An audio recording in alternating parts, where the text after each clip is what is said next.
Hey guys, welcome back to our channel. In today's video, I'm going to show you a really useful Windows 11 trick that lets you extract text from any image in just a few seconds.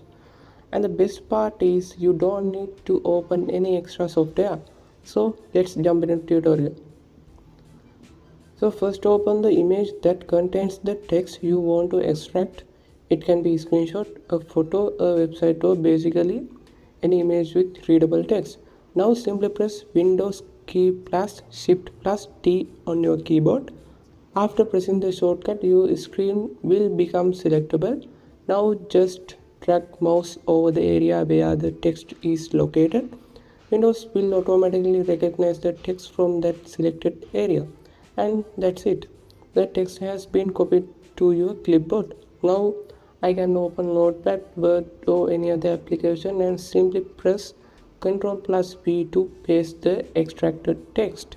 So if you found this Windows 11 tricks useful, don't forget to like the video and subscribe for more useful tips and tricks.